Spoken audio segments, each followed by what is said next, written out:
About 3 months ago, as ISIS, or the Islamic State, was wreaking havoc in northern Iraq and northwestern Syria, a group of ISIS militants attacked the Turkish consulate in Mosul, Iraq. As a result, 49 Turkish citizens were kidnapped. Last weekend, those Turkish kidnapped citizens were released under circumstances that are still not clear. Following this incident, the initial incident of the kidnapping, there was an immediate blackout, a media blackout in Turkey, commissioned by Erdogan himself.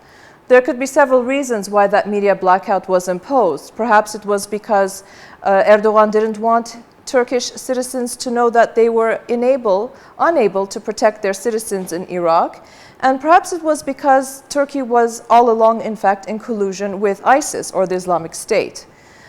Joining me via Skype is Vicken Cheterian. He is a political scientist and a journalist. Vicken, what do you think? Why do you think that Erdogan imposed that media blackout at the time? And now that the kidnapped Turkish citizens have been released, is anything going to be changing in Turkey's attitudes, policies with regard to the Islamic State? Yes, there are two very complex questions. The media blackout could have two dimensions. One is that Erdogan is trying and largely succeeds in controlling the Turkish media.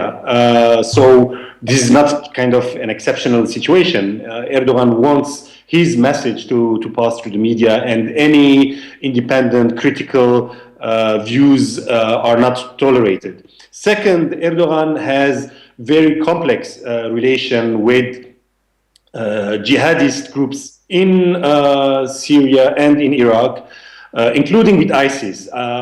So there too, he wanted to have free hand, and in the policies he wanted to lead without any media scrutiny.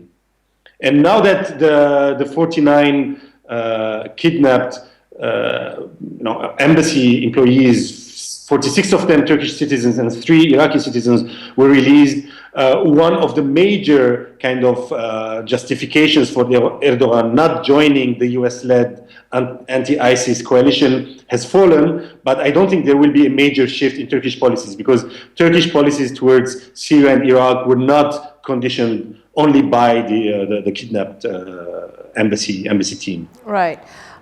Vicken, I want to get back to that a little bit later, because we just read that Erdogan is now saying that they might assist the US airstrikes against the Islamic State. I think it's unclear as to in what capacity they will assist. But you had written an article in Open Democracy called Turkey and the Islamic State, where you said something that was very interesting, that really caught my attention when I was reading it, and something that I hadn't come across before, where you're saying that this really is nothing new. I mean, the extremism, the violence, the brutality that we're seeing by the Islamic State in the post-Ottoman Empire world, it should not be shocking, because that's how it was during the Ottoman Empire. Could you expand on that, if you will, for us? Explain what you meant by that. Yes, of course. I mean, when we look at the way ISIS behaved with the Yazidi, the Kurd Yazidi minority, or the Assyrians, the Christians of Mosul, the mechanisms that we witnessed there, forced Islamization, kidnapping of women and girls, in Mosul, confiscating the property of Christian families and distributing them over their former neighbors, over the Muslims, and like this, kind of engaging the local population in their crime. All these behaviors are nothing new. They start, I mean, for me, there's very strong continuity going back to late Ottoman years, especially during the First World War, where we all know very well what happened to the Armenians. This is very detailed, studied and documented, but we know less that the Yazidis, the Assyrians suffered from similar atrocities. And we see today the same is happening to them. And in between the last 99 years, there has been continuous atrocities against what the society considered to be minorities. For example, the Kurds themselves became victims of similar atrocities in Turkey in the 1920s and 1930s. In Iraq, the Assyrians, the Yazidis, the Kurds, the Turkmens became victims of similar atrocities by the central government, and not to mention the Iraqi Jews who were chased out from Baghdad from one day to the next. So we have certain mechanisms of violence created during the First World War on a massive scale, and no one in the region dismantled these mechanisms, and no one in the region said that those behaviors were criminal and should be punished and should be stopped. So we have very fluid continuity between the late Ottoman genocides and what ISIS is doing today.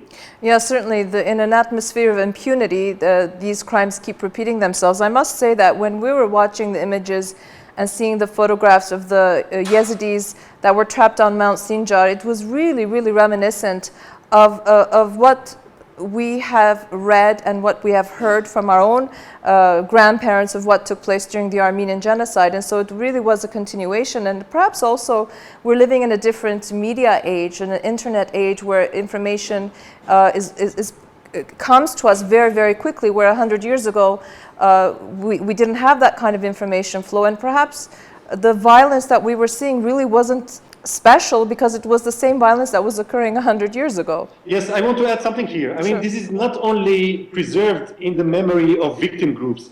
Those memories are also preserved in the collective memory of perpetrators or of those holding power. So they too, they know that you can massacre, you can kidnap women, you can confiscate property, and there's no price to be paid. And this is very much okay, as long as you are doing to the others. So when someone else is behaving in that way towards your group, then this becomes unacceptable. But in the Middle East, for centuries now, and especially during the late Ottoman period, this kind of feeling that crime is crime when someone is aggressing me and my group, and it is okay if my group aggresses another group. So this is the basis of not having rule of law, not having basic common ground, fair play for everyone.